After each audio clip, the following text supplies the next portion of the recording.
Vous croyez que je ne sais pas ce que je suis? La voix de Béatrice se brisa.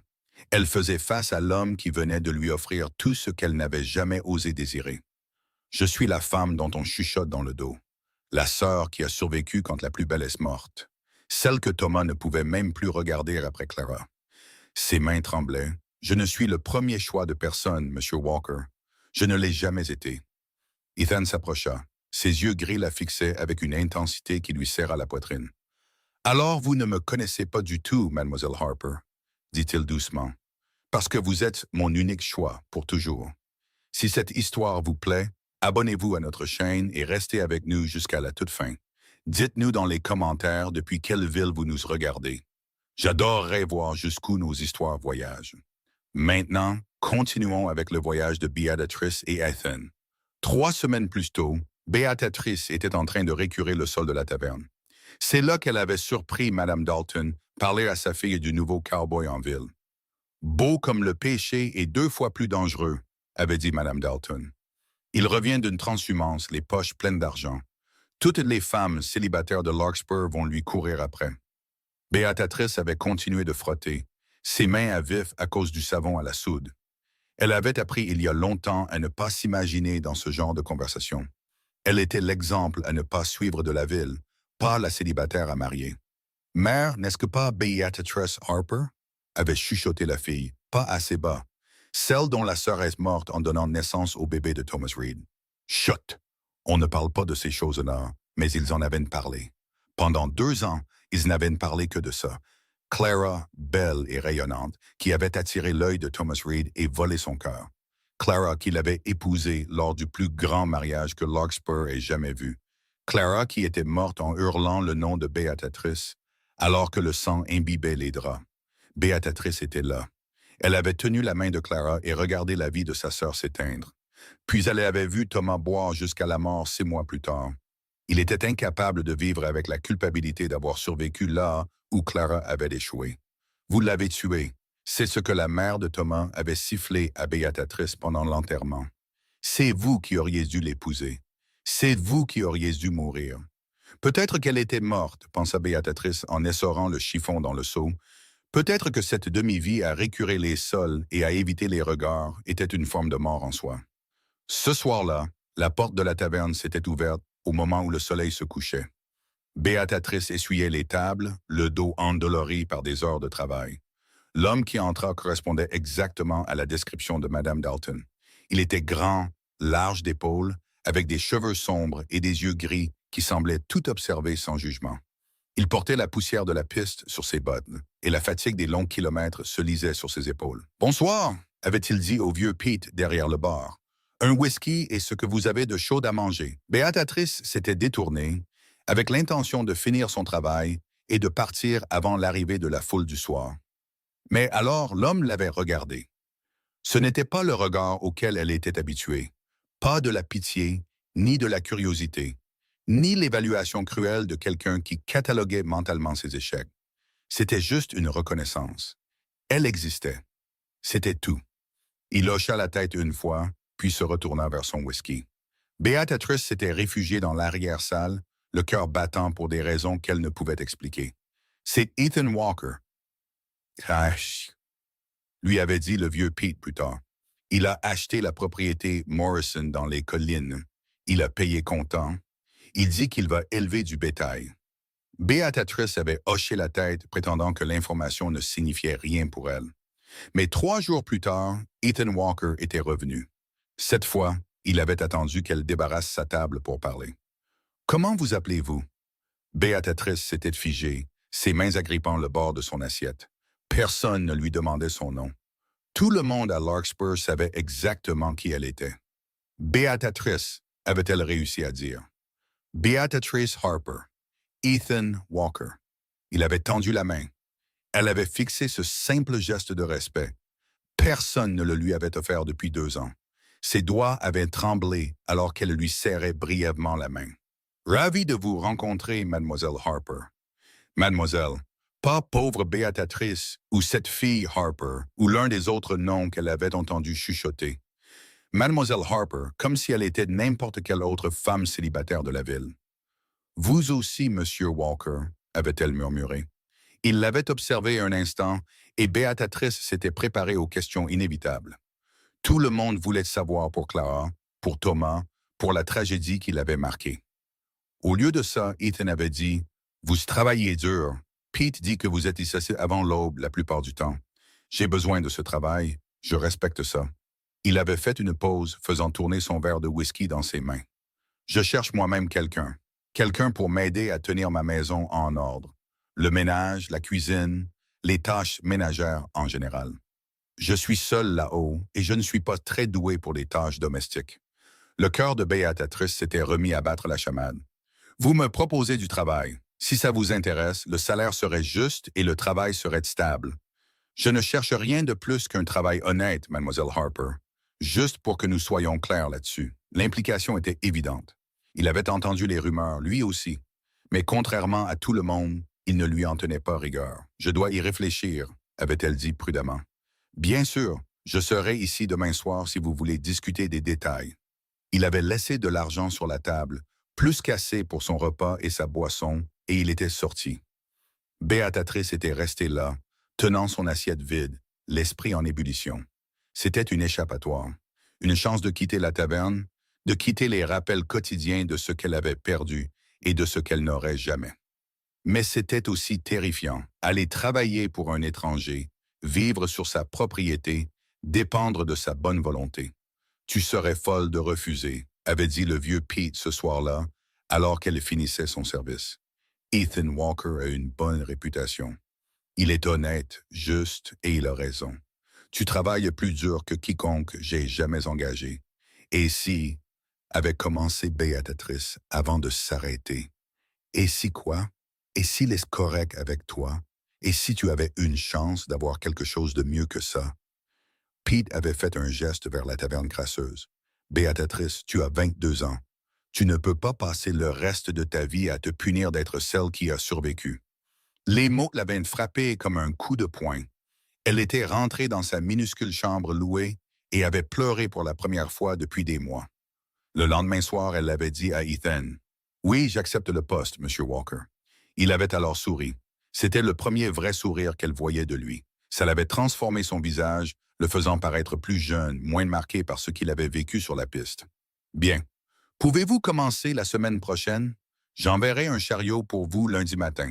Je peux m'arranger. » Ils avaient à régler les détails, le salaire, les jours de congé, le logement. Ethan avait été direct sur tout. Il la traitait comme une partenaire commerciale plutôt que comme une femme désespérée, sans autres options. Quand le lundi était arrivé, Béatrice avait emballé ses quelques affaires dans un unique sac de voyage. Elle avait attendu devant sa pension. Elle n'avait dit à personne où elle allait, qu'il pense ce qu'il voulait. Le trajet dans le chariot avait duré 2 heures.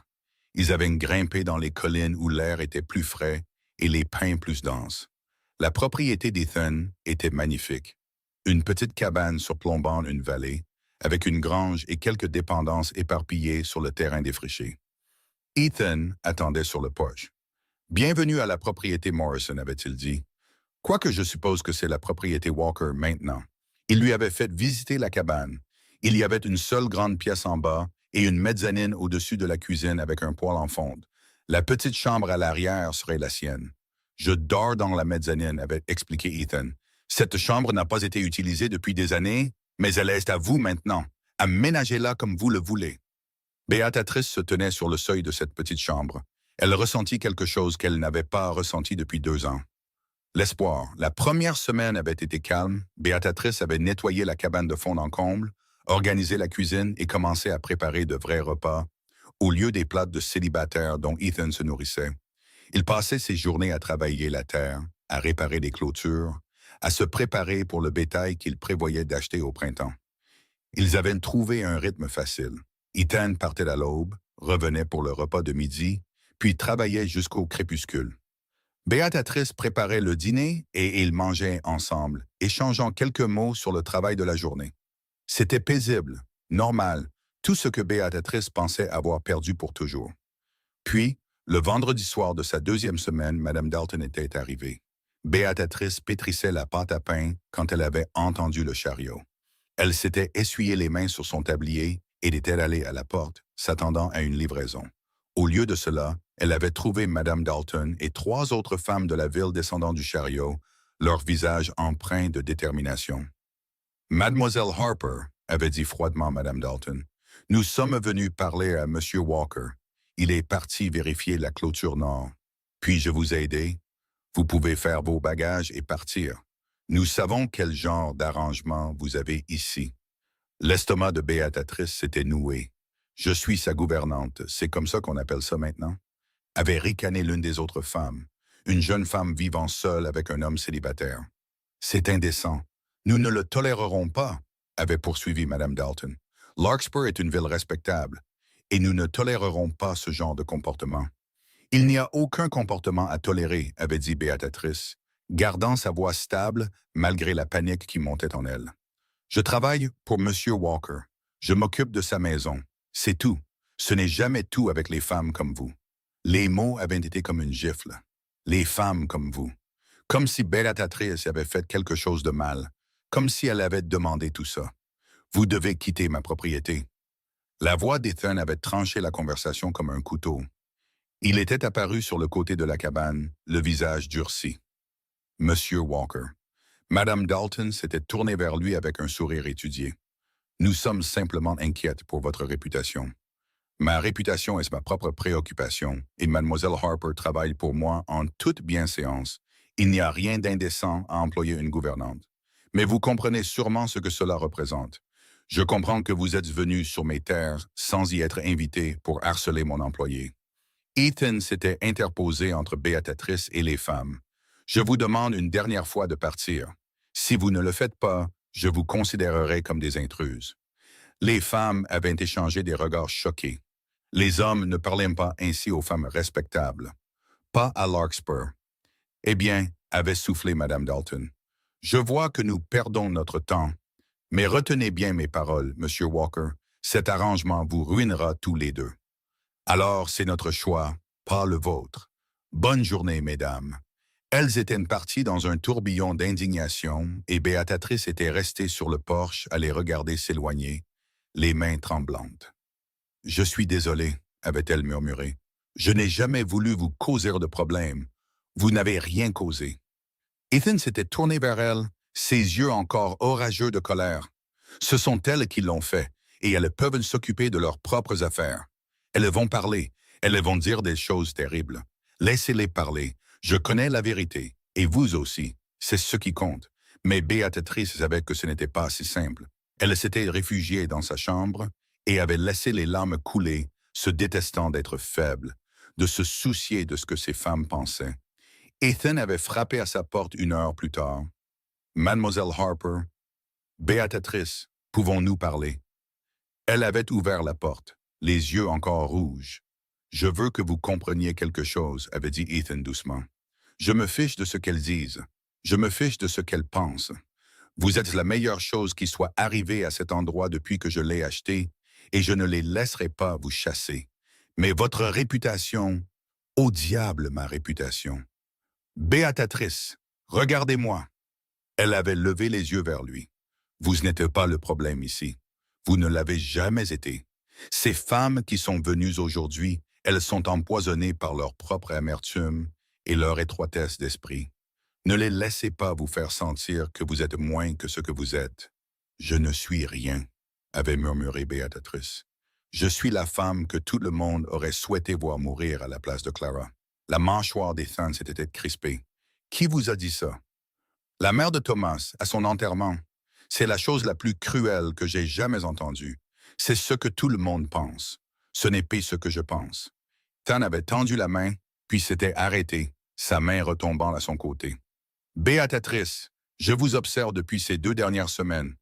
Vous travaillez plus dur que quiconque j'ai jamais connu. Vous êtes fière de ce que vous faites. Vous êtes gens attentionnés et vous méritez bien mieux que les miettes que cette ville vous a données. Les mots avaient brisé quelque chose en elle.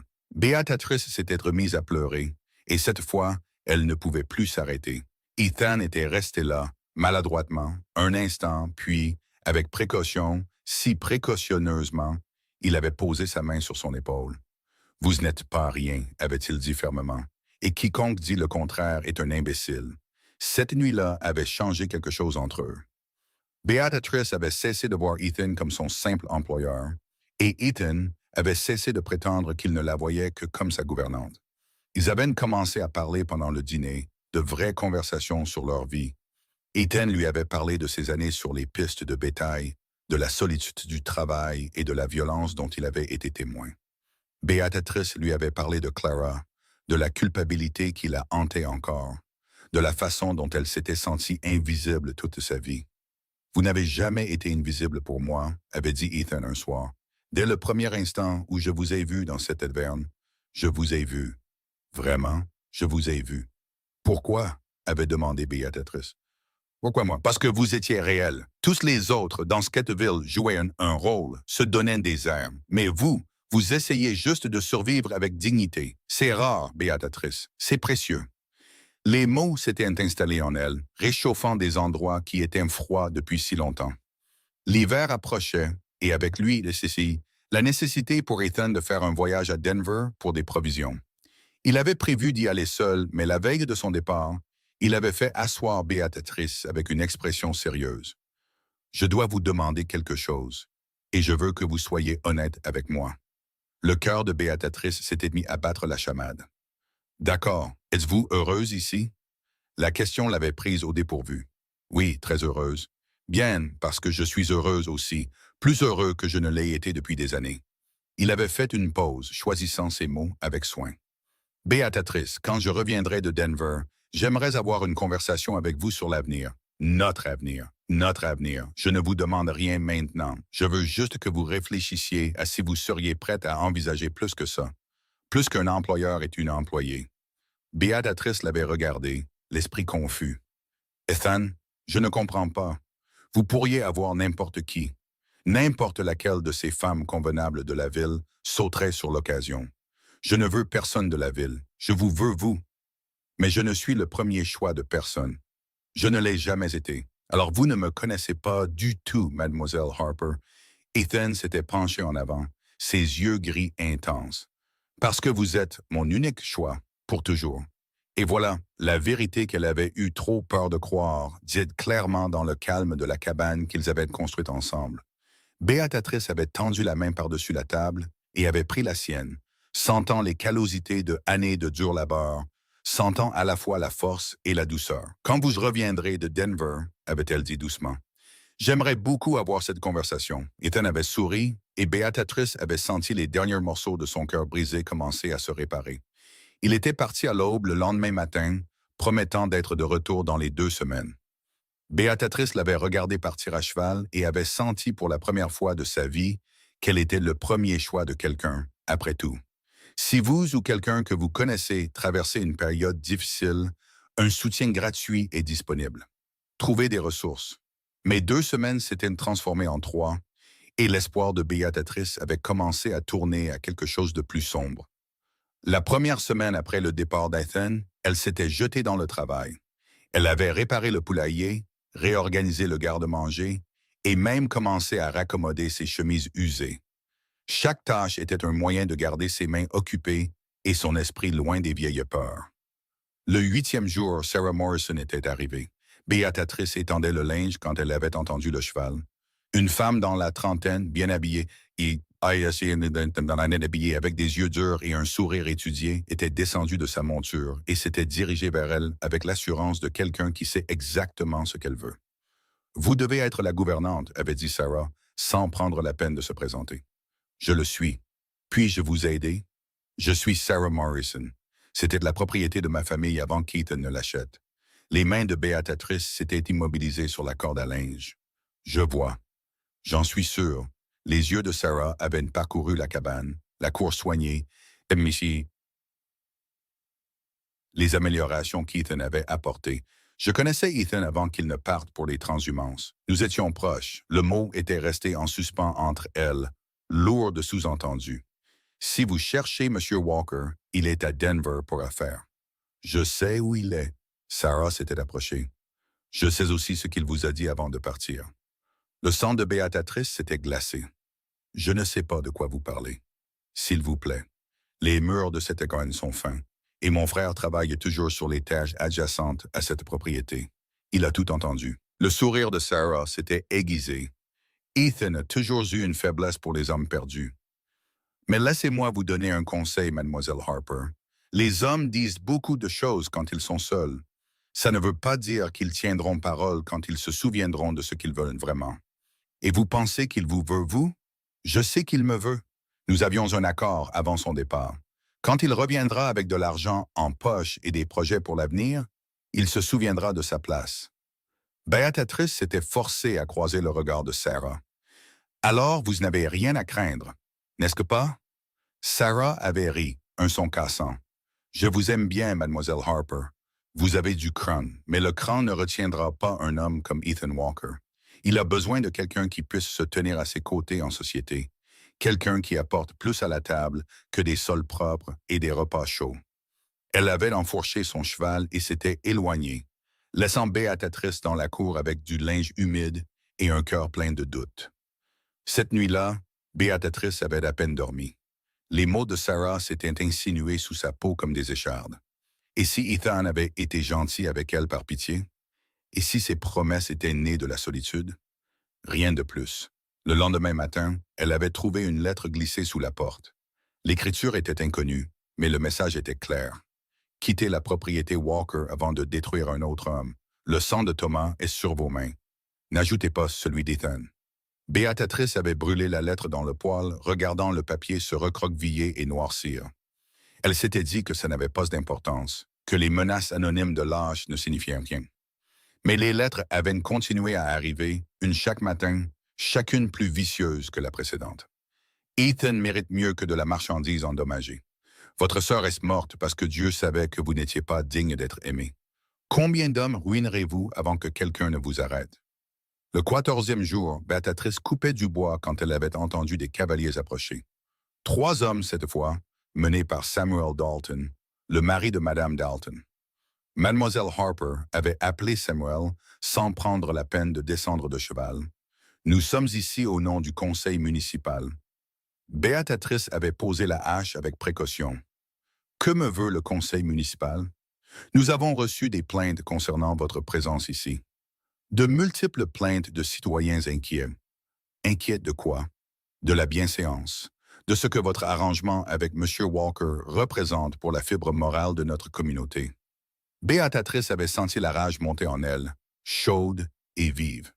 Mon arrangement avec M. Walker est un travail honnête pour un salaire honnête. Il n'y a rien d'immoral là-dedans. Ce n'est pas comme ça que les gens respectables le voient. Alors les gens respectables doivent s'occuper de leurs propres affaires. Le visage de Samuel s'était assombri. Vous croyez que vous pouvez me parler comme ça?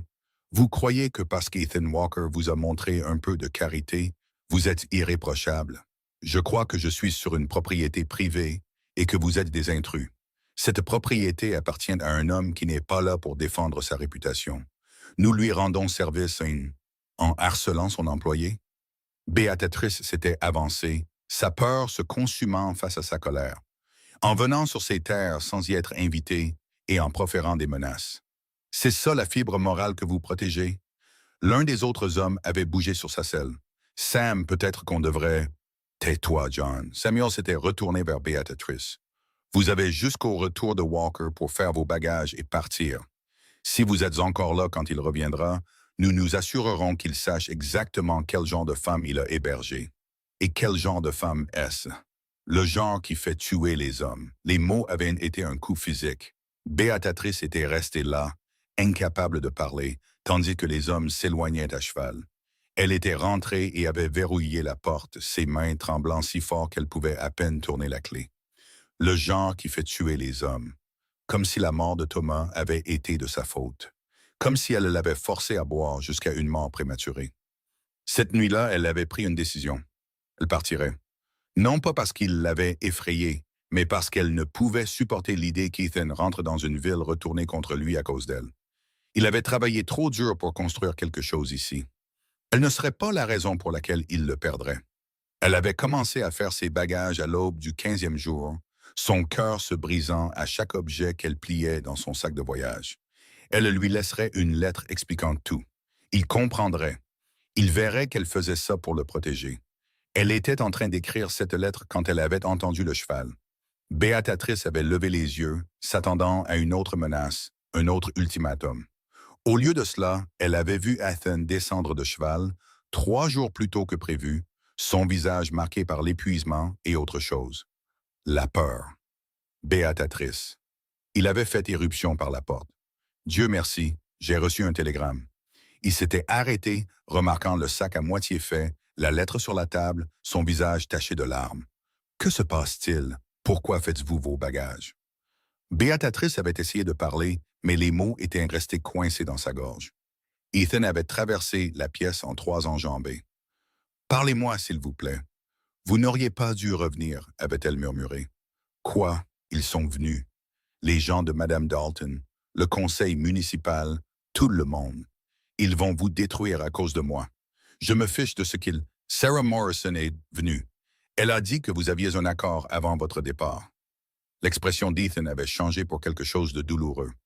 Sarah Morrison est une menteuse. L'est-elle? La connaissiez-vous avant? Je la connaissais de nom. Son père possédait cette propriété. Elle a clairement montré son intérêt quand j'ai acheté l'endroit, et j'ai tout aussi clairement montré que je n'étais pas intéressé. Il avait pris les mains de Béatrice. Il n'y a jamais eu d'accord, il n'y a jamais rien eu. Mais elle savait ce que vous m'aviez dit sur notre avenir. Son frère travaille sur la propriété adjacente et il a la langue bien pendue et une tendance à écouter aux portes. Ça ne rend pas ce qu'elle leur dit vrai. La poigne d'Ethan s'était resserrée. Béatrice, j'ai chevauché 3 jours d'affilée parce que j'ai reçu un télégramme du vieux Pete disant que la ville s'en prenait à vous.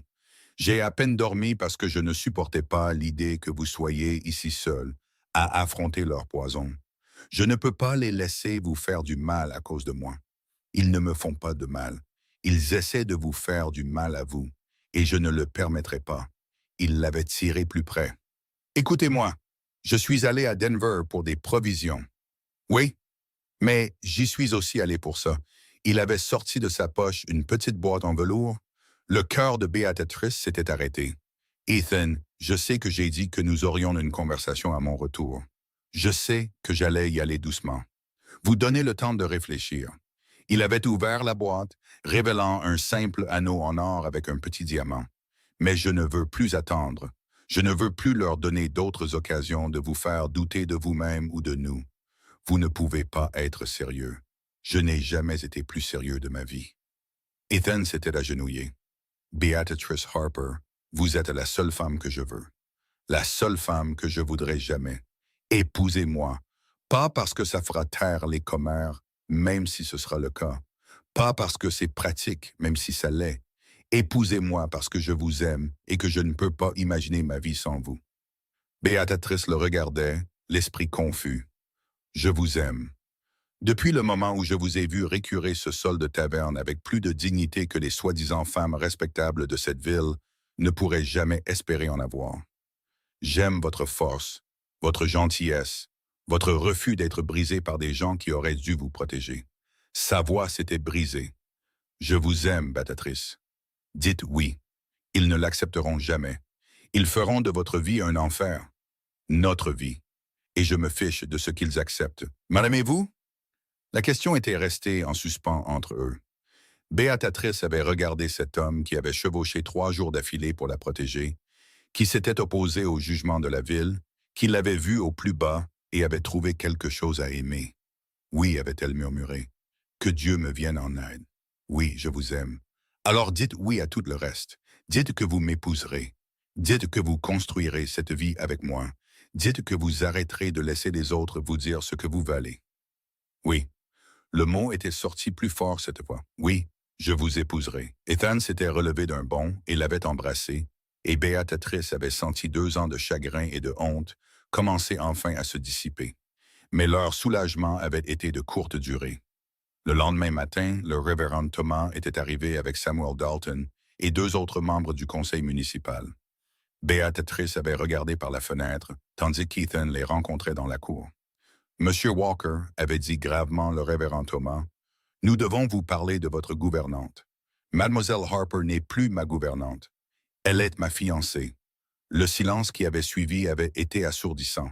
« Vous ne pouvez pas être sérieux, avait finalement balbutié Samuel. Cette femme est... Attention, avait dit Ethan doucement. Faites très attention à ce que vous allez dire. Le révérend Thomas s'était éclairci la gorge. Monsieur Walker, je comprends que vous ayez pu développer certains attachements, mais vous devez sûrement voir l'inconvénance d'épouser une femme avec la réputation de Mademoiselle Harper. Quelle réputation? Celle que vous lui avez tous donnée parce qu'elle a eu le malheur de survivre à la mort de sa sœur? C'est plus compliqué que... C'est exactement aussi simple que ça. La voix d'Ethan était dure comme le fer. Beatrice Harper est la femme la plus admirable que j'ai jamais connue, et je suis honoré qu'elle ait accepté de m'épouser. Nous nous marierons dès que possible, avec ou sans votre bénédiction. La ville ne le supportera pas. Alors la ville peut aller au diable. Samuel s'était avancé, le visage rouge de colère. Vous croyez que vous pouvez venir ici avec votre argent et votre arrogance et faire ce que vous voulez? Nous avons des règles, Walker, des normes. Vos normes vous ont permis de pousser une femme en deuil au bord du désespoir parce que c'était plus facile que d'examiner votre propre cruauté. Je ne veux rien avoir à faire avec vos normes. Si vous l'épousez, vous serez fini dans ce comté. Personne ne fera affaire avec vous. Personne ne vous vendra de bétail ou de provisions ou... Alors j'irai ailleurs. Denver n'est pas si loin et ils sont moins préoccupés par les commérages que par les affaires honnêtes. Le révérend Thomas avait levé les mains. S'il vous plaît, ne soyons pas hâtifs. Monsieur Walker, si vous insistez sur cette voie, attendez au moins. Laissez la ville s'habituer à l'idée. Donnez à Mademoiselle Harper le temps de faire ses preuves. Elle n'a rien à prouver. Elle a déjà plus de caractère que vous tous réunis. Pensez à ce que vous jetez, avait dit Samuel désespérément. Votre position dans la communauté, vos perspectives commerciales. Je ne jette rien. Je choisis ce qui compte. Ethan s'était tourné vers la cabane. Béatrice. Elle avait ouvert la porte, le cœur battant. Venez ici, s'il vous plaît. Béatrice était sortie sur le porche, sentant le poids de leur regard. Ces hommes, avait dit Ethan, ces yeux ne la quittant jamais, veulent que nous attendions. Ils veulent que vous prouviez que vous êtes digne de m'épouser. Qu'en pensez-vous? Béatrice avait regardé les membres du conseil, leur jugement et leur peur. Puis elle avait regardé Ethan, l'homme qu'il avait choisi quand personne d'autre ne l'aurait fait. Je pense, avait-elle dit clairement, que j'ai passé assez de ma vie à essayer de faire mes preuves auprès de gens qui ne me verront jamais que comme une tragédie. J'en ai fini d'attendre la permission d'être heureuse. Ethan avait souri. Alors nous sommes d'accord. Révérend, nous marierez-vous ou non? Je ne peux pas, en bonne conscience. Très bien, nous trouverons quelqu'un qui le pourra. Ethan s'était tourné vers Béatrice. Faites un sac, nous allons à Denver. Nous nous marierons là-bas et reviendrons quand nous serons prêts. Ethan avait commencé le révérend Thomas. Cette conversation est terminée. Sortez de ma propriété. Les hommes étaient partis dans une tempête de protestations et d'avertissements, mais Béatrice les avait à peine entendus. Elle était trop concentrée sur la main d'Athènes dans la sienne, sur la promesse d'un avenir qu'elle n'avait jamais osé imaginer. Ils étaient partis pour Denver cet après-midi-là, n'emportant que ce qu'ils pouvaient transporter à cheval. Le voyage avait duré 2 jours, à chevaucher durement et à ne s'arrêter que lorsque les chevaux avaient besoin de repos. Le deuxième soir, alors qu'ils campaient sous les étoiles, Ethan avait finalement posé la question que Béatrice redoutait. « Parlez-moi de Clara. » Béatrice avait fixé le feu. « Que voulez-vous savoir? » Tout ce que vous êtes prête à partager. Alors elle lui avait parlé de son enfance dans l'ombre de Clara, de Thomas qui les courtisait toutes les deux et qui avait choisi Clara, du mariage auquel elle avait assisté avec un sourire sur le visage et un trou dans le cœur, de la grossesse qui avait semblé bénie jusqu'à ce que l'accouchement tourne mal, d'avoir tenu la main de Clara et d'avoir vu la lumière s'éteindre dans ses yeux. « Elle m'a appelé à la fin », avait murmuré Béatrice. « Pas Thomas, moi. » Et elle a dit, « Ne les laisse pas te rendre petite. » Je n'ai pas compris ce qu'elle voulait dire jusqu'à après, quand tout le monde a commencé à me reprocher d'être encore en vie. Elle savait, avait dit Ethan doucement, elle savait ce qu'il vous ferait. J'aurais dû me battre, j'aurais dû me défendre. Vous étiez en deuil. Vous veniez de perdre votre sœur. Personne ne devrait avoir à se défendre contre ce genre de cruauté. Béatrice avait essuyé ses yeux. Thomas ne pouvait plus me regarder après. Chaque fois qu'il me voyait, il voyait Clara. Et puis il a commencé à boire et tout a dégénéré. Ce n'était pas votre faute. Sa mère ne le voyait pas de cette façon. Sa mère avait tort. Thomas a fait ses propres choix. Vous n'avez pas versé cette bouteille dans sa gorge. La simple absolution dans les mots d'Ethan avait brisé quelque chose en elle. Elle avait pleuré alors, vraiment pleuré pour la première fois depuis la mort de Clara. Et Ethan l'avait tenue pendant qu'elle sanglotait 2 ans de chagrin, de culpabilité et de rage. Vous en êtes libéré maintenant, avait-il murmuré dans ses cheveux. Vous êtes libéré de tout ça. Je vous le promets, Béatrice. Personne ne vous fera plus jamais sentir petite. Ils s'étaient mariés à Denver 3 jours plus tard, lors d'une simple cérémonie avec 2 témoins pris dans la rue. Béatrice portait de nouvelles robes qu'Ethan lui avait achetées, bleu pâle avec de la dentelle blanche, et elle s'était sentie belle pour la première fois de sa vie. « Vous êtes belle, avait dit Ethan en la voyant. Vous avez toujours été belle.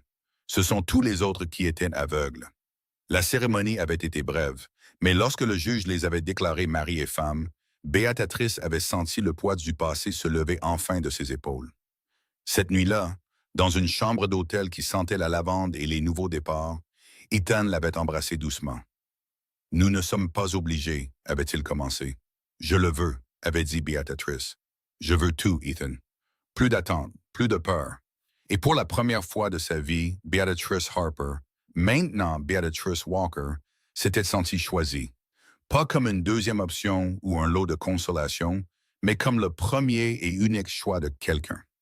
Ils étaient restés à Denver pendant 1 semaine, explorant la ville et étant simplement ensemble, sans le poids du jugement de Larkspur qui pesait sur eux. Mais finalement, ils avaient dû rentrer chez eux. La cabane semblait plus petite, en quelque sorte, quand ils remontaient le sentier, comme si la semaine d'absence avait changé leur perspective sur ce que signifiait chez soi. Béatrice s'était agrippée plus fort à la taille d'Ethan à l'approche, l'estomac noué par un mélange de crainte et de détermination. « Quoi qu'il arrive, avait dit Ethan par-dessus son épaule, nous l'affronterons ensemble. Ensemble, avait acquiescé Béatrice. Il venait à peine de descendre de cheval quand le vieux Pete était arrivé au galop, son cheval couvert de sueur. « Dieu merci, vous êtes de retour, avait-il haleté. Il y a des problèmes. » Ethan avait aidé Béatrice à descendre. Quel genre de problème? Le genre avec des torches et une corde. Pete avait regardé Béatrice avec une sorte de pitié. Samuel Dalton a monté les gens les uns contre les autres. Il dit que vous avez corrompu un homme honnête. Il dit que le mariage n'est pas légal parce que vous n'aviez pas de bains appropriés. Nous avons été mariés par un juge à Denver, avait dit Ethan sèchement. C'est tout à fait légal. La légalité n'a pas d'importance quand les gens ne veulent pas que ce soit vrai. Ils organisent une réunion de la ville ce soir. Ils veulent que vous y soyez tous les deux. Les mains de Béatrice s'étaient glacées. Ils vont essayer de nous chasser. Probablement. Pete était descendu de cheval, ses vieux os craquants. Mais je ne suis pas venu ici pour vous avertir juste pour que vous puissiez fuir. Je suis venu vous dire que vous avez des amis. Pas beaucoup, peut-être, mais quelques-uns. Moi, les Johnson qui tiennent le magasin d'aliments pour animaux. Quelques autres qui en ont marre que les Dalton dirigent cette ville comme leur royaume personnel. Combien font quelques-uns, avait demandé Ethan. 5 familles, peut-être 6, contre les 30 environ que Samuel a ralliés. Pete avait craché dans la poussière. Pas de bonne chance, mais mieux que rien. Béatrice avait senti la main d'Ethan trouver la sienne. Nous serons là ce soir. Dites à quiconque voudra l'entendre que nous ne fuyons pas. Pete était reparti et Béatrice s'était tournée vers Ethan, le cœur battant.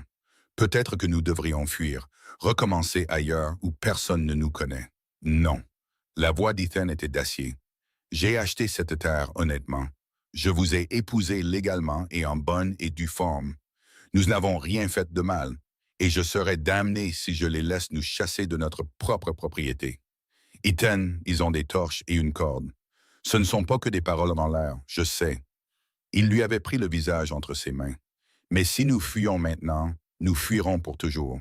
Il y aura toujours une autre ville, un autre groupe de gens prêts à vous juger pour des crimes que vous n'avez pas commis. Nous tenons bon ici, Béatrice. Ce soir. Elle avait hoché la tête même si la terreur lui serrait les côtes comme un étau. Ils étaient entrés en ville au coucher du soleil et Béatrice avait senti tous les yeux sur eux alors qu'ils se dirigeaient vers l'église où se tenait la réunion. Les chuchotements avaient commencé avant même qu'il ne descende de cheval. Sans vergogne, mariés depuis moins d'une semaine, et déjà ils se pavanent comme des gens respectables. Quelqu'un devrait dire à ce pauvre homme quel genre de femme il a épousé.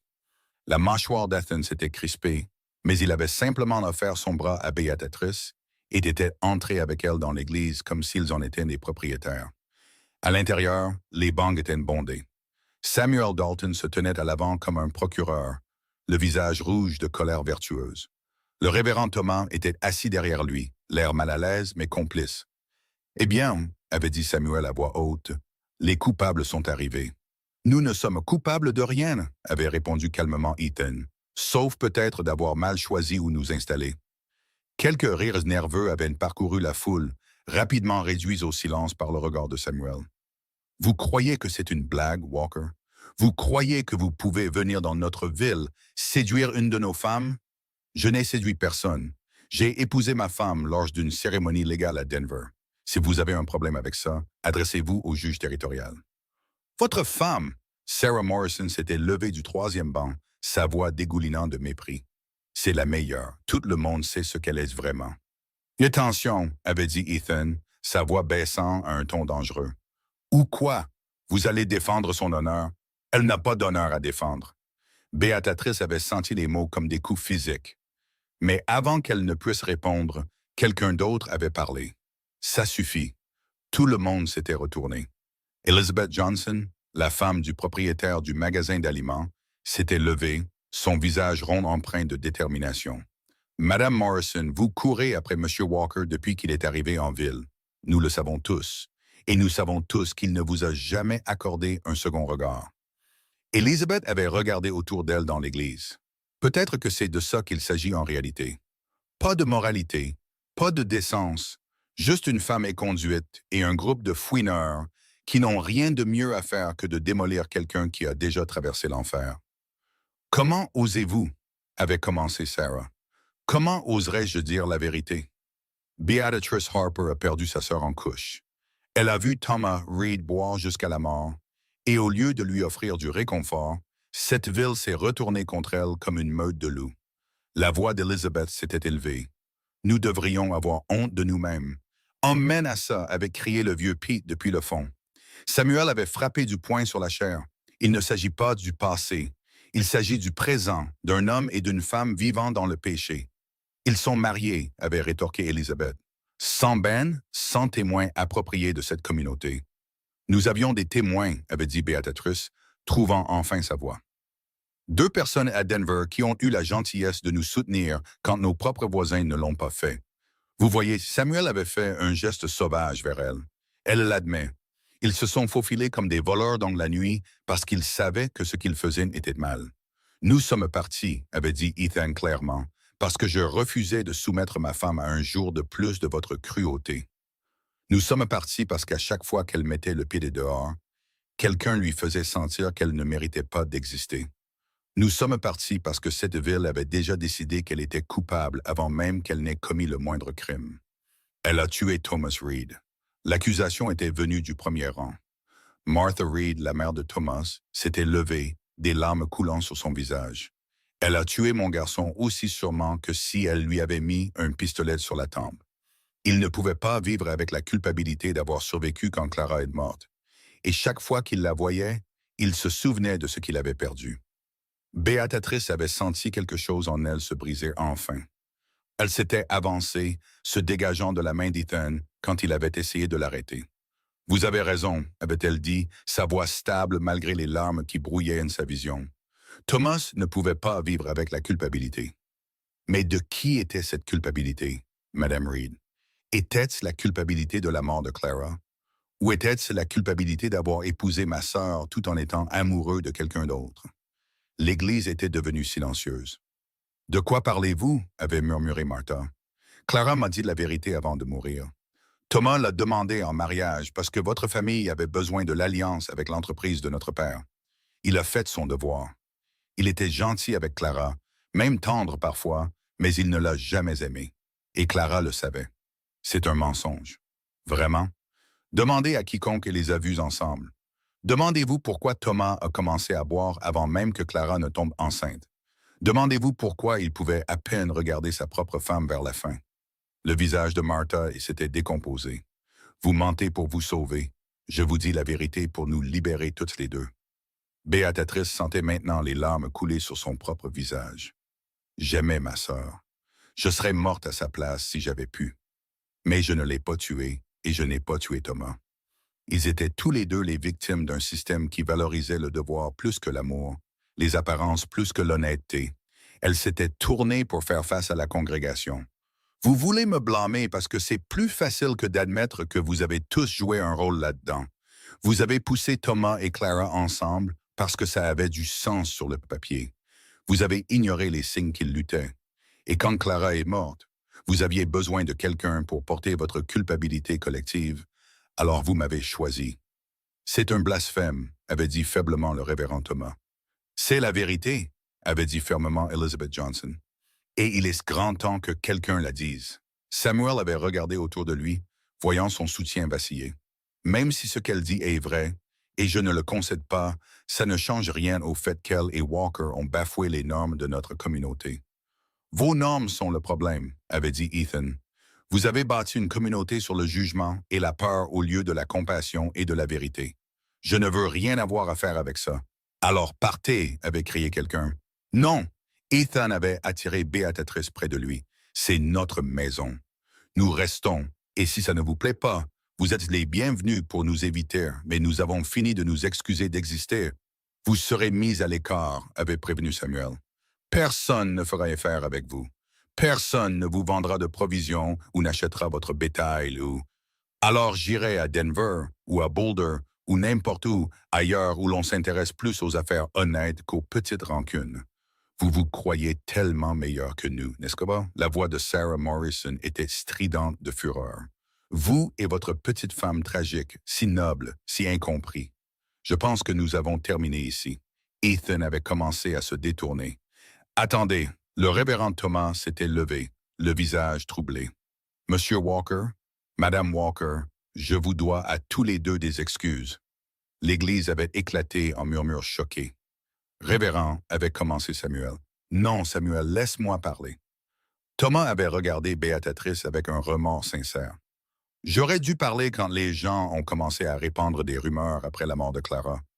J'aurais dû rappeler à cette congrégation la compassion et le pardon au lieu de les laisser faire de vous un bouc émissaire. Je vous ai manqué de respect, Mademoiselle Harper, Madame Walker, et j'en suis désolé. Béatrice avait senti quelque chose de serré dans sa poitrine, commencer à se desserrer. Merci. Quant à votre mariage, il est légal et contraignant aux yeux de Dieu et des hommes. Quiconque dit le contraire a tout simplement tort. Révérend, vous ne pouvez pas être sérieux. Le visage de Samuel était devenu violet. Je suis très sérieux et je pense que cette réunion est terminée. Thomas avait regardé Samuel avec une fermeté inattendue. Rentrez chez vous, tout le monde. Il y a eu assez de laideur ce soir. Les gens avaient commencé à sortir, certains en colère, d'autres pensifs, d'autres simplement soulagés que la confrontation soit terminée. Mais alors que Béatrice et Ethan se dirigeaient vers la porte, Martha Reed leur avait barré le chemin. « Je dois savoir », avait-elle dit doucement. « Est-ce que Clara a vraiment dit que Thomas ne l'aimait pas? » Béatrice avait voulu mentir pour épargner à cette femme plus de douleur, mais elle s'était promis de ne plus mentir. Elle a dit qu'il était gentil avec elle, qu'il essayait, mais oui, elle savait que son cœur n'y était pas. Béatrice avait tendu la main avec hésitation. « Madame Reed, Clara lui a pardonné. Elle a pardonné à tout le monde. Ses dernières voix pour moi étaient de ne pas laisser les autres me rendre petite. Elle voulait que je sois heureuse, même si elle ne le pouvait pas. » Martha s'était mise à pleurer, puis de profonds sanglots qui secouaient tout son corps. Elizabeth Johnson s'était approchée et avait passé un bras autour d'elle, l'emmenant. Dehors, l'air de la nuit était frais et pur. Ethan avait attiré Béatrice près de lui et elle avait enfoui son visage dans sa poitrine. « Ai-je bien fait ?» avait-elle murmuré, de dire la vérité sur Thomas et Clara. Oui, la vérité était attendue depuis longtemps. Martha me détestera encore plus maintenant. Peut-être. Ou peut-être que ça l'aidera enfin à laisser aller sa colère. Ethan lui avait relevé le menton. Vous avez été magnifique là-dedans. J'étais terrifié. Vous étiez les deux, mais vous n'avez pas laissé la terreur gagner. Ils étaient rentrés chez eux en silence, tous deux trop épuisés pour converser. Mais en approchant de la cabane, Beatrice avait vu quelque chose qui lui avait glacé le sang. De la fumée. Ethan. Il l'avait déjà vu. Il avait lancé son cheval au galop, et Beatrice s'était accrochée fermement alors qu'il dévalait le sentier. La grange était en feu. Ethan avait sauté de son cheval avant qu'il ne s'arrête complètement, courant vers les flammes. Beatrice avait suivi, l'esprit confus. Les chevaux, il fallait sortir les chevaux. Mais quand ils avaient atteint la porte de la grange, elle était barrée de l'extérieur. Quelqu'un la verrouillée, avait crié Ethan par-dessus le rugissement des flammes. Il avait attrapé une hache près du tas de bois et avait commencé à frapper la barre transversale. Beatrice avait couru au puits, attrapant des seaux, n'importe quoi pour combattre le feu, mais il s'était déjà trop propagé, trop vite. Ethan avait réussi à ouvrir la porte et une vague de fumée noire s'en était échappée. Il avait couvert sa bouche avec sa manche et avait disparu à l'intérieur. Ethan avait crié Beatrice. Les secondes avaient semblé des heures. Puis Ethan était ressorti, menant les deux chevaux, leurs yeux fous de terreur. Il les avait mis en sécurité, puis s'était effondré sur le sol, toussant violemment. Le temps que les voisins arrivent, les quelques amis alertés par la fumée, la grange était une perte totale. C'était délibéré, avait dit le vieux Pete, examinant les restes carbonisés de la barre transversale. Quelqu'un voulait que ces chevaux meurent. Peut-être qu'il voulait que vous mouriez en essayant de les sauver. Beatrice avait regardé les ruines de leur grange, la malveillance qu'elle représentait, et avait senti la rage remplacer sa peur. « Ils essaient de nous chasser », avait-elle dit. « Ils ne réussiront pas. » Ethan s'était levé, le visage noir de suie. « Nous reconstruisons demain. Ethan, nous ne pouvons pas nous le permettre. Nous nous débrouillerons. Je ne leur donnerai pas la satisfaction de nous voir brisés. » Mais le lendemain matin avait apporté un nouveau désastre. Chaque clôture de leur propriété avait été coupée. Le bétail qu'Ethan prévoyait d'acheter au printemps, il avait déjà versé un acompte. Le vendeur avait envoyé une lettre annulant le contrat. « Quelqu'un a menacé mes fournisseurs », avait dit Ethan, sa voix tendue de fureur, leur disant de ne pas faire affaire avec nous. « C'est Samuel », avait dit Beatrice. « Ça doit être lui. »« Probablement, mais je ne peux pas le prouver. » Ils avaient passé la journée à réparer les clôtures, un travail épuisant qui les avait laissés tous les deux exténués. Mais cette nuit-là, alors qu'ils étaient assis près du feu dans la cabane, Ethan avait pris la main de Beatrice. « Je veux que vous compreniez quelque chose, » avait-il dit. « Ça va devenir plus difficile avant de s'améliorer. Ils vont continuer à nous harceler. Je sais. Si vous voulez partir, si vous voulez recommencer ailleurs, je comprendrai. » Beatrice l'avait regardé à la lueur du feu, cet homme qui l'avait choisi, qui l'avait soutenu, qui avait littéralement couru dans une grange en feu pour sauver leurs chevaux. « Je ne pars pas, » avait-elle dit fermement. « C'est notre maison et je ne fuis plus. » Ethan l'avait alors embrassée, profondément et férocement, et Beatrice avait senti quelque chose changer en elle. Elle n'était plus la jeune fille effrayée qui récurait les sols de la taverne. Elle était Beatrice Walker, et elle avait quelque chose pour lequel se battre. Le combat, elle le savait, ne faisait que commencer, mais se défendre s'avéra plus difficile que Beatrice ne l'avait prévu. Le sabotage venait par vagues, chacune plus calculée que la précédente. Quelqu'un avait empoisonné l'eau de leur puits, les forçant à transporter des seaux depuis le ruisseau à 1 kilomètre de là. Leur poulailler avait été pillé pendant la nuit. Chaque oiseau avait disparu au matin. Des lettres arrivaient quotidiennement maintenant, non plus anonymes, mais signées de noms que Beatrice reconnaissait, des femmes qu'elle avait connues toute sa vie, lui disant en détail ce qu'elle pensait qu'elle méritait.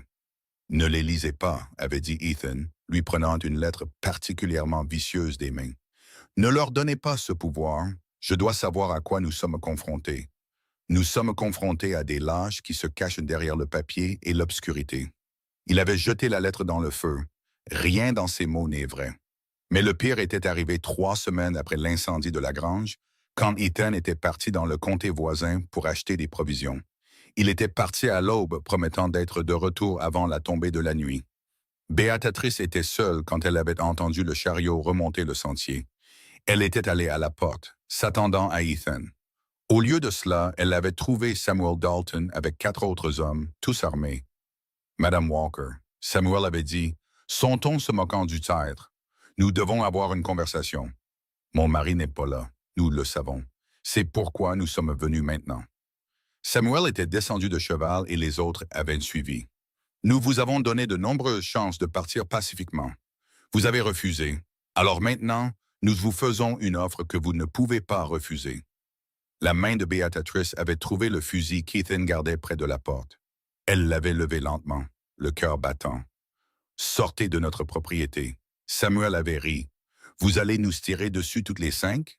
Je ne pense pas.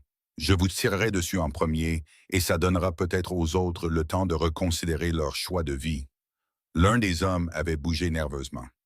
Sam, peut-être qu'on devrait? Tais-toi, Henry. Samuel s'était approché. Voici comment ça va se passer. Vous allez signer un papier disant qu'Ethan vous a forcé à vous marier, qu'il a profité de vous dans votre deuil. Ensuite, vous partirez tranquillement et nous nous assurerons que vous avez assez d'argent pour recommencer ailleurs. Vous êtes fou. Je suis pratique. Ethan a de bonnes terres et il se fait des ennemis qu'il n'a pas besoin de se faire. Sans vous pour le tirer vers le bas, il pourrait encore sauver sa réputation. Il ne veut pas que sa réputation soit sauvée au détriment de son mariage. Il ne sait pas ce qu'il veut. Il pense avec son... Samuel s'était repris. Il ne pense pas clairement. Nous lui rendons service, en menaçant sa femme avec des fusils, en vous offrant une porte de sortie avant que les choses ne deviennent vraiment laides. Le sourire de Samuel avait disparu. Parce qu'elles deviendront laides, Beatrice. Des accidents arrivent dans les ranchs. Des incendies se déclenchent, des gens se blessent. Et vous êtes ici toute seule pendant qu'Ethan est absent. Tout pourrait arriver. La menace était limpide.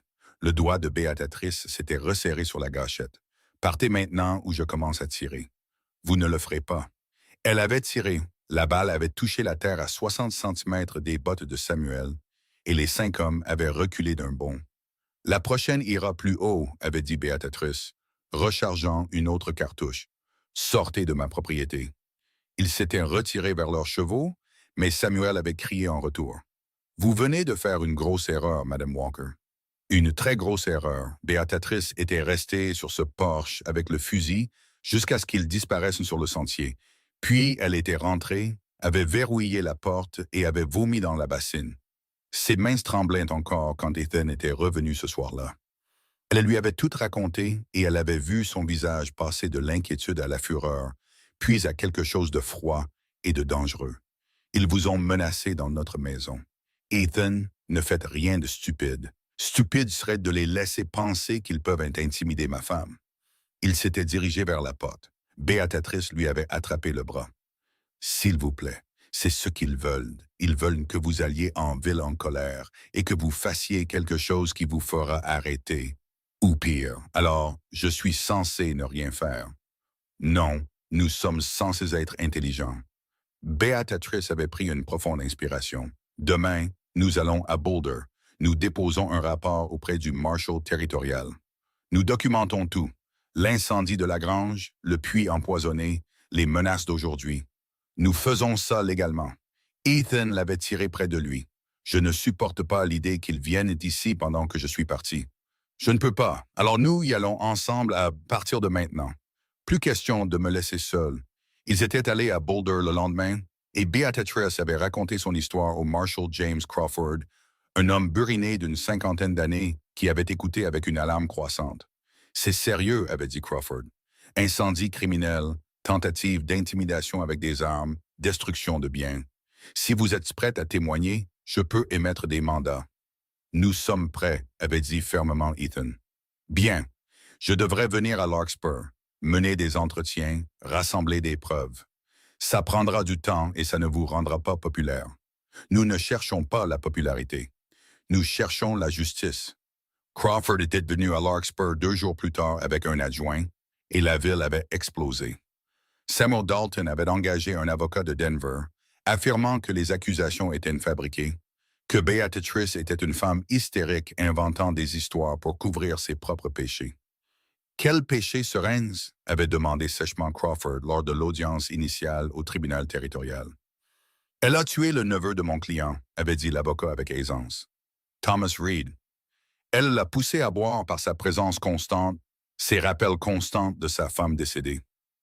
Thomas Reed est mort d'alcoolisme il y a 2 ans, avait dit Crawford. Comment Madame Walker est-elle responsable du choix d'un homme de consommer de l'alcool, elle? Et même si elle était responsable d'une manière ou d'une autre, ce qu'elle n'est pas, ça ne donne pas à M. Dalton le droit de brûler sa grange ou de la menacer avec des armes sur sa propre propriété. L'audience avait duré des heures, avec des témoins appelés des 2 côtés. Le vieux Pete avait témoigné du harcèlement que Beatrice avait subi. Elizabeth Johnson avait décrit la réunion de la ville et les menaces qui y avaient été proférées. Le révérend Thomas avait admis à contre-cœur que le traitement de Beatrice par la communauté avait été moins que chrétien. Mais le témoignage le plus accablant était venu de Henry Porter, l'un des hommes qui avait accompagné Samuel pour menacer Beatrice. « Je n'ai pas signé pour ça », avait dit Henry, la voix tremblante. « Sam a dit qu'on allait juste lui faire peur pour qu'elle parte. Je ne savais pas qu'il allait menacer de la blesser. Mais il l'a menacée, avait insisté Crawford. Il a dit que des accidents arrivent.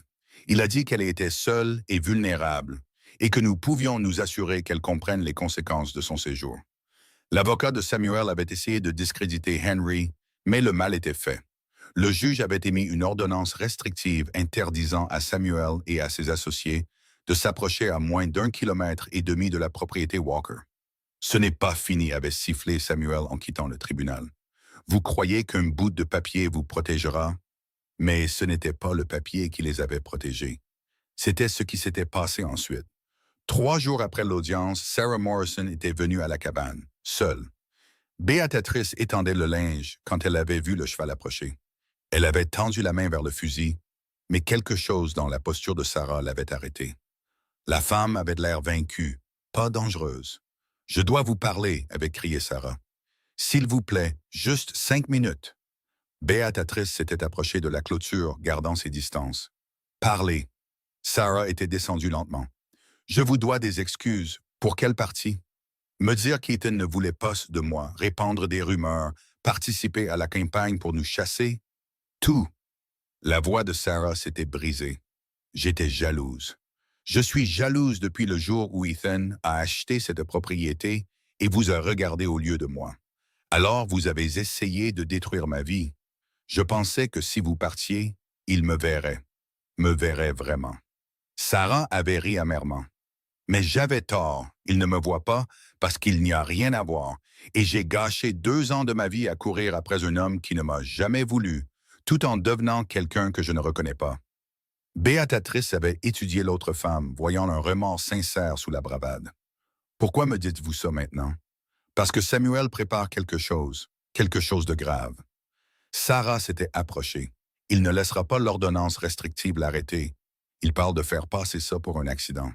Il a des hommes prêts à...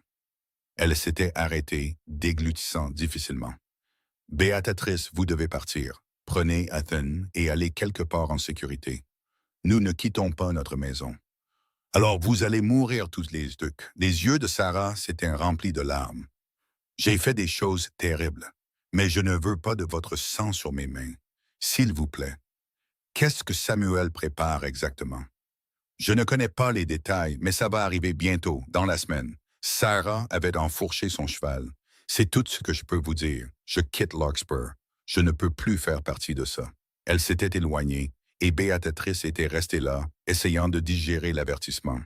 Cette nuit-là, elle l'avait dit à Ethan, et ils avaient élaboré un plan. Ils avaient informé le Marshal Crawford, qui avait promis d'augmenter les patrouilles dans la région. Ils avaient déplacé leurs chevaux sur la propriété d'un voisin pour leur sécurité, et ils avaient attendu. L'attaque avait eu lieu une nuit sans lune, 4 jours plus tard. Beatrice dormait quand Ethan l'avait secouée pour la réveiller. « Quelqu'un est dehors », avait-il murmuré. Plusieurs cavaliers, ils s'étaient habillés rapidement, et Ethan s'était positionné à la fenêtre avant avec son fusil, tandis que Beatrice prenait l'arrière. Walker.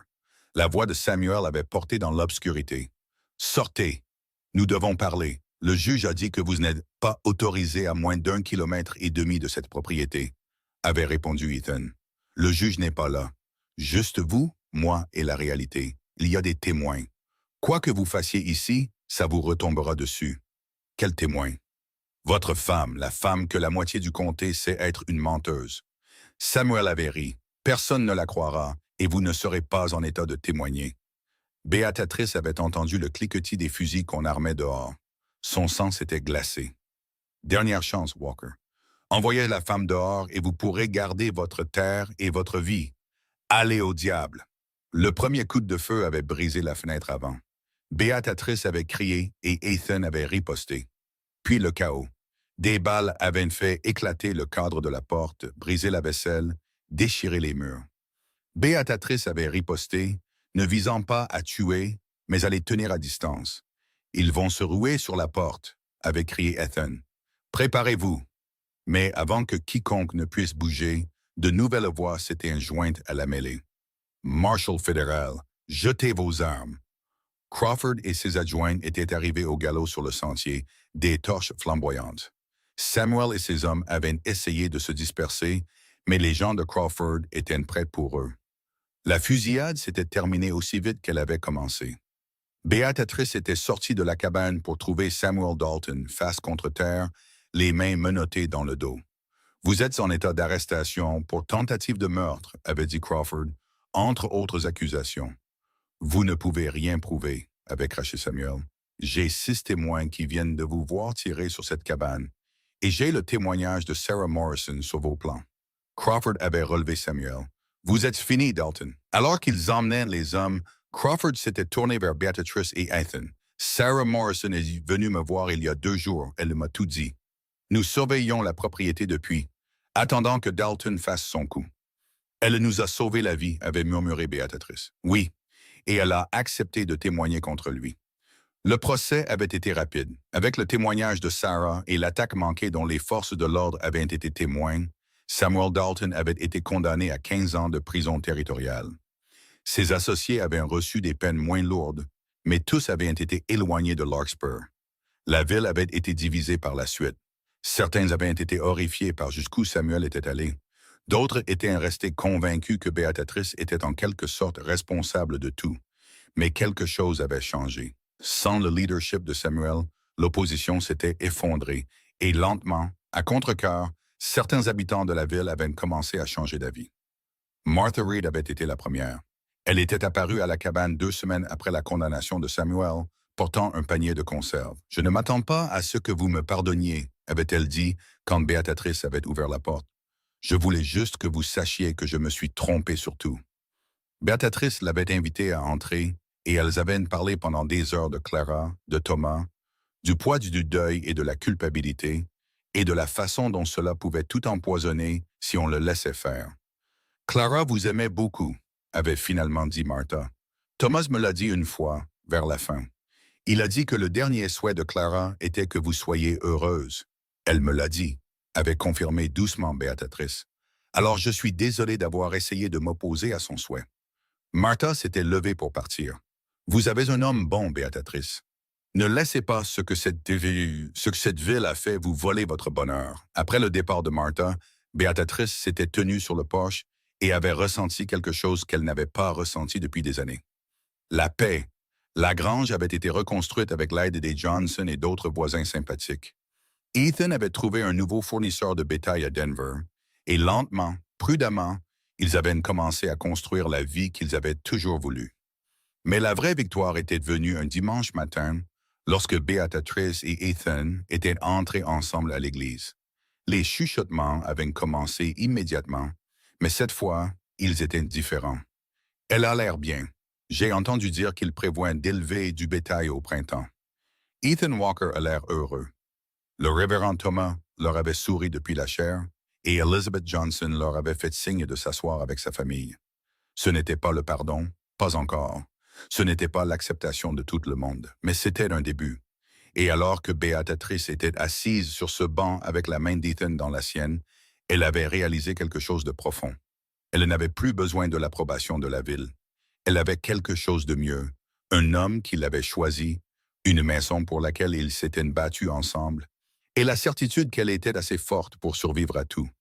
Elle n'était le second choix de personne. Elle était l'unique choix d'Ethan Walker. Et cela faisait toute la différence. Cette certitude avait porté Béatrice tout au long du printemps, à travers les semailles, la planification et la lente reconstruction de la confiance avec leurs voisins. Mais elle fut mise à l'épreuve 3 mois plus tard, lorsqu'elle manqua ses règles pour la deuxième fois. Elle le savait avant que le médecin de Boulder ne le confirme. Elle avait senti les changements dans son corps, l'épuisement qui venait par vagues, la façon dont certaines odeurs lui retournaient l'estomac. Vous êtes enceinte d'environ 10 semaines, avait dit le docteur Harrison avec un sourire. Félicitations, Madame Walker. Béatrice était assise dans ce bureau, ressentant à la fois de la joie et de la terreur. Un bébé. Clara était morte en mettant un bébé au monde. La mère de Thomas avait reproché à Béatrice d'avoir survécu alors que Clara n'avait pas pu. Tout va bien? Avait demandé le médecin, remarquant son expression. Ma sœur est morte en couche. Le sourire du docteur Harrison s'était estompé. Je suis désolé, ça doit rendre cela effrayant pour vous, terrifiant. Chaque grossesse est différente, Madame Walker, et vous êtes jeune et en bonne santé. Nous vous surveillerons de près. Mais la peur avait suivi Béatrice jusqu'à la maison comme une ombre. Elle l'avait dit à Ethan ce soir-là, regardant son visage passer de la confusion à la joie, puis à l'inquiétude quand il avait vu ses larmes. C'est une nouvelle merveilleuse, avait-il dit prudemment. N'est-ce pas? Clara est morte, Ethan. Elle est morte en hurlant mon nom et en se vidant de son sang sur des draps que je n'ai pas pu sauver. Il l'avait tirée près de lui. Vous n'êtes pas Clara, et ce n'est pas son histoire. Mais et si? Non. Sa voix avait été ferme. Nous ne ferons pas ça. Nous n'emprunterons pas les problèmes du passé. C'est notre bébé, notre avenir, et nous allons y faire face ensemble. J'ai peur. Moi aussi. Mais je suis aussi heureux, et je vais m'assurer que vous ayez les meilleurs soins possibles. Il lui avait pris le visage entre ses mains. Vous allez survivre à ça, Béatrice. Vous allez mettre notre enfant au monde, et vous serez une mère incroyable. Elle voulait le croire, mais les cauchemars avaient commencé cette même nuit. Le visage de Clara, les accusations de la mère de Thomas, du sang partout.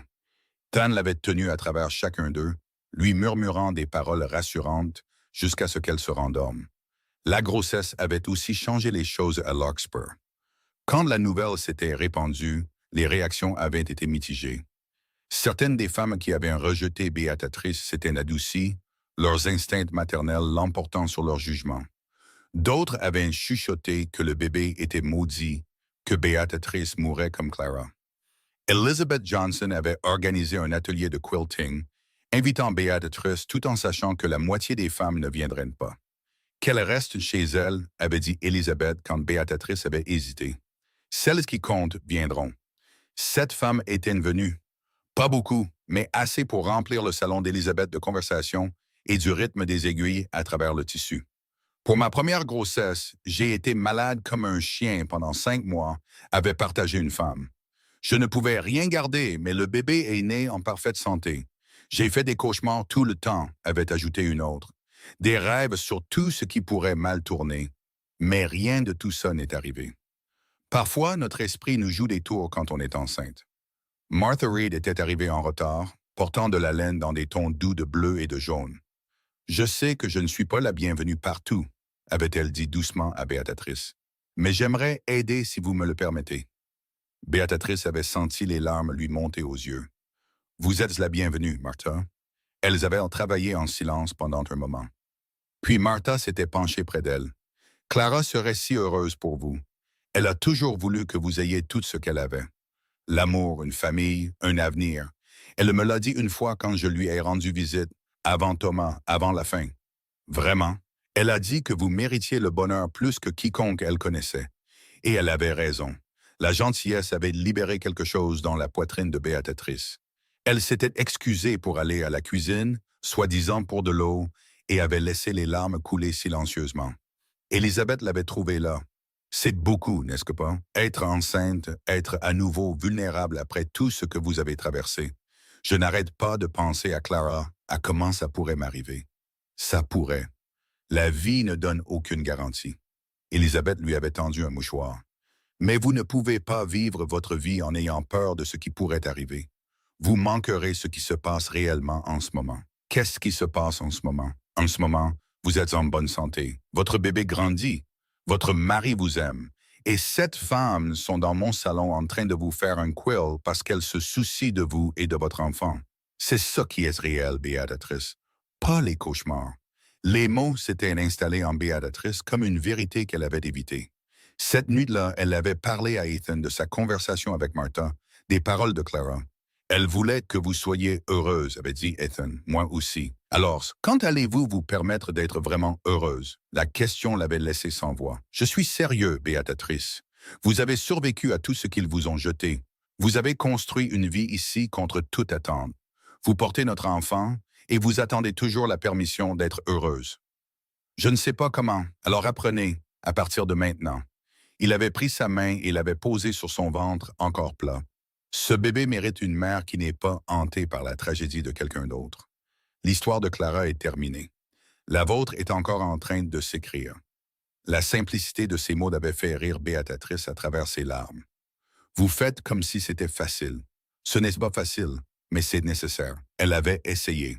Pendant les mois d'été, alors que son ventre grossissait, elle avait essayé de laisser aller la peur.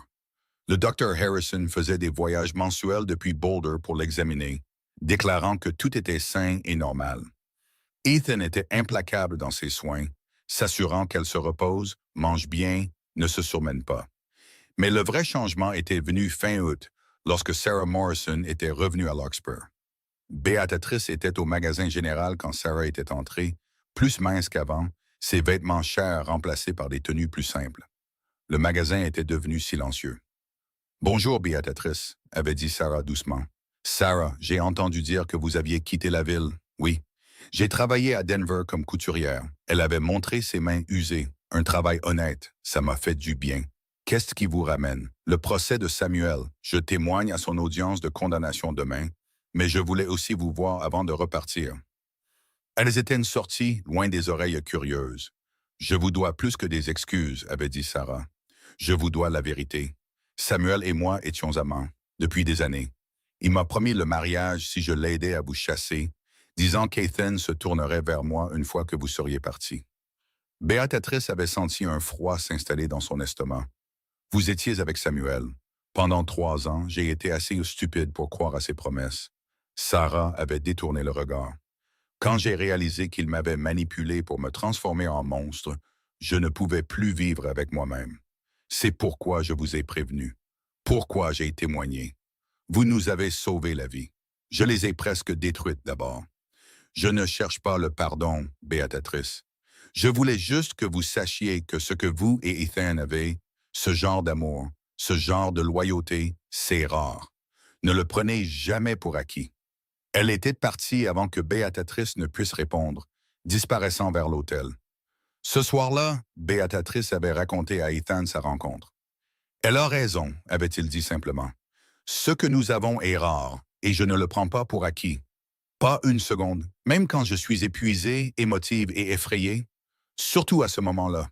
C'est là que je vois à quel point vous êtes vraiment forte. » Le bébé était arrivé début octobre, 2 semaines avant la date prévue. Le travail avait été long et difficile, et il y avait eu des moments où Béatrice avait été certaine qu'elle allait mourir, tout comme Clara. Elle avait crié le nom de Clara, tout comme Clara avait crié le sien. Mais le docteur Harrison avait été calme et compétent, et Elizabeth Johnson lui avait tenu la main pendant qu'Ethan faisait des 100 pas de jour comme un animal en cage. Poussez, Béatrice. Encore une fois, juste une de plus. Et puis un cri fort, en colère et vivant. « C'était une fille », avait annoncé le docteur Harrison, plaçant le nourrisson hurlant sur la poitrine de Béatrice. Béatrice avait regardé le visage rouge et ridé de sa fille et avait senti quelque chose de fondamental changer dans sa compréhension du monde. C'était le souhait de Clara exaucé. C'était la pire crainte de la mère de Thomas qui s'avérait fausse. C'était Beatrice Harper Walker, vivante, entière, et mère d'une magnifique petite fille. « Clara », avait-elle murmuré. « Son nom est Clara Elizabeth Walker. » Quand ils avaient enfin laissé entrer Ethan, il avait jeté un regard à sa femme et à sa fille et s'était effondré complètement. « Vous l'avez fait », avait-il dit à travers ses larmes. « Vous êtes toutes les deux parfaites. »« Nous l'avons fait », avait corrigé Béatrice. Tous ensemble. La ville avait réagi à l'arrivée de la petite Clara avec une chaleur surprenante. Même les récalcitrants, les femmes qui avaient refusé de s'adoucir envers Béatrice, avaient envoyé de petits cadeaux et des félicitations. C'était comme si l'arrivée saine et sauve du bébé avait enfin prouvé ce que Béatrice essayait de leur dire depuis le début. Elle n'était pas maudite, elle n'était pas dangereuse. Elle était juste une femme essayant de vivre sa vie. Martha Reed avait été la première visiteuse, apportant la couverture qu'elle avait tricotée elle-même. Elle est magnifique, avait dit Martha, des larmes coulant sur son visage. Clara serait si fière. Elle aurait été une tante incroyable. Elle l'est. Elle veille sur ce bébé d'où qu'elle soit. Martha avait embrassé le front de Béatrice. Vous avez donné à son nom une nouvelle vie, un nouveau sens. Merci pour ça. Le baptême avait eu lieu 6 semaines plus tard à l'église, et le révérend Thomas avait célébré la cérémonie avec une joie sincère. Cet enfant, avait-il dit à la congrégation, représente tout ce qu'il y a de bon dans notre communauté. Elle est la fille de 2 personnes qui ont refusé d'être brisées par l'adversité, qui ont choisi l'amour plutôt que la peur, qui ont construit une vie ici malgré tous les obstacles que nous avons mis sur leur chemin. C'était la chose la plus proche d'une excuse publique que Larkspur était susceptible de donner, et Béatrice l'avait acceptée avec grâce. Mais le vrai moment de triomphe était venu plus tard dans la journée, à la réception qu'Élisabeth avait organisée. Presque toute la ville était venue. Les mêmes personnes qui avaient chuchoté, jugé et condamné étaient maintenant en train de s'extasier devant la petite Clara et de féliciter Béatrice et Ethan pour leur belle famille. Madame Dalton s'était approchée tard dans l'après-midi, le visage tendu d'émotion. « Je me suis trompée sur vous », avait-elle dit brusquement. « J'ai laissé mon amitié avec Samuel obscurcir mon jugement. J'ai participé à une cruauté que je ne pourrai jamais effacer. »« Non », avait acquiescé Béatrice. « Vous ne pouvez pas l'effacer. Mais je peux faire mieux à l'avenir, si vous me le permettez. » Béatrice avait regardé cette femme qui avait mené la campagne contre elle, qui était venue jusqu'à la cabane pour exiger son départ, qui était restée silencieuse pendant que d'autres essayaient de détruire sa vie. « Faites mieux », avait-elle dit finalement. « Pas pour moi, pour vous-même et pour toutes les autres femmes de cette ville qui pourraient un jour se retrouver du mauvais côté de l'opinion publique. » Madame Dalton avait hoché la tête, incapable de parler, et s'était éloignée. « C'était généreux de votre part », avait murmuré Ethan. « C'était nécessaire. Le cycle devait se terminer quelque part. » Alors que le soleil se couchait sur leur propriété, Béatrice et Ethan se tenaient ensemble, regardant leurs voisins célébrer le baptême de leur fille. La grange avait été reconstruite, plus solide qu'avant. L'élevage de bétail était florissant. La terre était productive et belle. « Vous souvenez-vous de ce que vous m'avez dit ce premier jour à la taverne ?» avait demandé Béatrice. « Quand vous m'avez offert du travail. J'ai dit que j'avais besoin de quelqu'un d'honnête et de travailleur. Vous avez dit que vous ne cherchiez rien de plus qu'un travail honnête. Vous vous êtes assuré que je sache que vous ne profitiez pas de moi. Je n'en profitais pas, je sais. Mais quelque part entre ce jour-là et aujourd'hui, nous avons tous les deux trouvé tout ce que nous ne cherchions pas. » Elle avait changé la petite Clara de bras. Je ne cherchais pas l'amour, je ne cherchais pas la rédemption, je ne cherchais pas une famille. Et pourtant, nous voilà. Nous voilà, avait acquiescé Béatrice, la femme que personne ne voulait, mariée à l'homme qui ne voulait qu'elle. Ethan avait passé son bras autour de ses épaules. Vous savez ce que je pense? Quoi? Je pense que tous les autres étaient aveugles. Je pense qu'ils vous ont vu à travers leur propre peur et leur jugement et ont complètement manqué ce qui était juste devant eux. Et leur perte est mon gain. Notre gain, avait corrigé Béatrice, regardant le visage endormi de Clara. Notre gain, avait acquiescé Ethan. Plus tard cette nuit-là, après le départ des invités et la mise au lit de Clara, Béatrice avait trouvé la boîte de lettres qu'elle avait gardée. Les menaces anonymes, les condamnations vicieuses, le poison qui était censé la chasser. « Qu'est-ce que tu fais ?» avait demandé Ethan, la trouvant dans la cuisine avec la boîte. « Je laisse aller. » Elle avait porté la boîte au poêle et avait jeté les lettres dans le feu une par une, regardant 2 ans de cruauté se transformer en cendres. « Tu n'as pas besoin de continuer à lire ça, » avait dit Ethan. « Je ne les lis pas. Je les libère. » La dernière lettre avait pris feu, s'était recroquevillée, avait noirci. « Je ne suis plus la tragédie de personne, Ethan. Je ne suis plus l'exemple à ne pas suivre de personne, ni le bouc émissaire commode. Je suis la mère de Clara Elizabeth Walker. Je suis ta femme. Je suis une femme qui a survécu à l'enfer et a construit le paradis de l'autre côté. Oui, tu l'es. Et je suis fatigué de porter leurs mots comme des poids autour de mon cou. » Elle avait fermé la porte du poêle. « J'en ai fini. Ethan l'avait tiré près de lui et ils étaient restés là, dans la cuisine de leur vie reconstruite, se tenant l'un l'autre pendant que leur fille dormait paisiblement dans la pièce voisine. Je t'aime, avait-il dit. Je t'aime depuis le moment où je t'ai vu refuser d'être brisé par des gens qui auraient dû te protéger. Je t'aimais quand tu te tenais sur ce porche avec un fusil et que tu refusais de partir. Je t'aimais quand tu es entré dans cette église en sachant que la moitié de la ville te jugeait. Je t'aimais quand tu as mis notre fille au monde malgré ta terreur.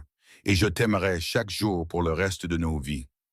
Béatrice avait levé les yeux vers lui, cet homme qui l'avait vu au plus bas et l'avait choisi quand même. Tu m'as dit une fois que j'étais ton unique choix, avait-elle dit. Tu l'es. Pour toujours. Et debout là, dans la maison pour laquelle ils s'étaient battus, avec la fille qu'ils avaient créée dormant paisiblement à proximité, Béatrice avait enfin compris ce que Clara avait voulu dire avec ces derniers mots.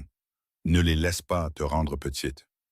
Non pas parce qu'être petite était honteux, mais parce que Beatrice Harper Walker n'avait jamais été destinée à être petite en premier lieu. Elle était destinée à être exactement ceci. Une femme qui avait survécu, qui avait aimé, qui avait construit une vie sur les cendres des attentes de tous les autres. Elle n'était le second choix de personne, le plan de secours de personne, le lot de consolation de personne. Elle était la femme d'Ethan Walker, la mère de Clara Elizabeth Walker, et une femme qui avait prouvé qu'être choisie, vraiment, véritablement choisie, valait chaque bataille qu'il fallait mener pour y arriver.